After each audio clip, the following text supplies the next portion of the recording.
Hello, and welcome to the wonderful Wired Wednesday. My name is Ashley, and can you really trust everything that you see online? Misinformation and disinformation spreads fast, but today I'm going to show you some of the best fact-checking websites that help separate fact from fiction.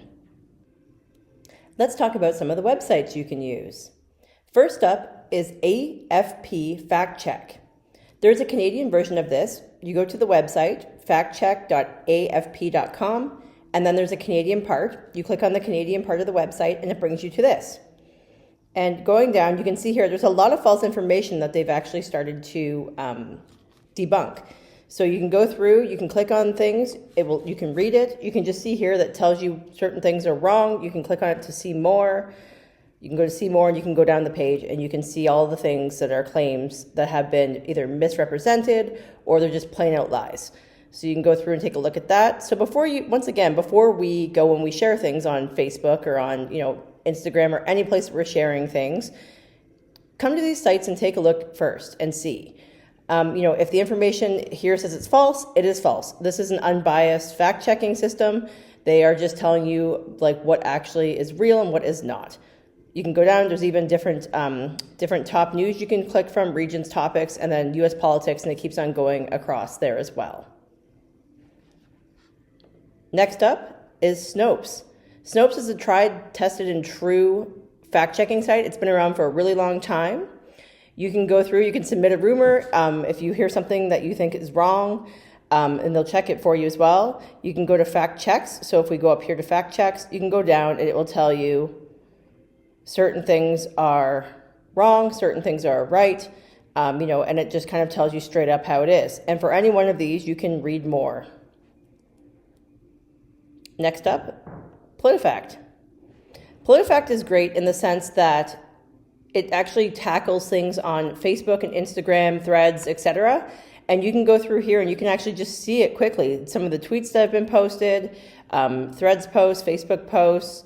You go through and you can see here that some things are mostly false. So there's some truth to something here. Or you can see back here, we have pants on fire. That means it's just an outright lie.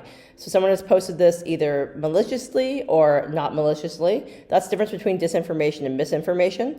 Misinformation is when it's just, misinterpreted. Somebody shares it, doesn't realize it's wrong. And then there's disinformation, where people are actually telling outright lies, know that they're lying, and they spread the information anyway to the masses. If you go down here further, you can see latest fact checks. So here are some latest fact checks. And some of them are half-truths. So you see there's some half-truths. This is where we really need to focus on checking into what we're posting, because things that are half-truths still are spreading misinformation. Things that are outright lies and false information, that's how things get started, where people start following this information and thinking that it's true. And we need to stop these things. They have articles on here as well. And you can go down and you can just take a look at the articles. And then there's trending misinformation. So these are misinformation that is trending right now. So I'm going to go to read more here. So you can see here just in these websites, the reason why these websites exist is because there's so much misinformation and disinformation out there. And we need to be aware of these things to stop the spreading of this stuff to people who don't know better. And this is where we can, as good citizens, go in and we can take a look at these things without sharing them, if they are false information. It's very easy to get caught off guard about something and be like, wow, this is outrageous, I'm going to share this. But at the same time, we need to take a breath, think about it, Google it online, see if it comes up anywhere else. Is it the full truth, the half-truth? We need to now take this into our own hands because Facebook is not fact-checking anymore either. So these are things that we need to do to keep the information that's being spread clean and proper. And then lastly, we have factcheck.org. And you can go through here, same thing. So what they do on fact check is instead of just saying, this is the tweet or this is the Facebook post or et cetera, it goes through and it gives you almost like a little article. So it's telling you some things here where somebody has said something that isn't true, and then you can click on that and you can go in and they will actually explain with the actual backed up scientific information in some cases as to why it's wrong. They have health information on these sites. They have political information on these sites and just general misinformation and disinformation as well. So you can go down the page and you can just click on whatever one and it will just explain to you where the misinformation is coming from and what the actual issue is. Just remember to be mindful when posting things online.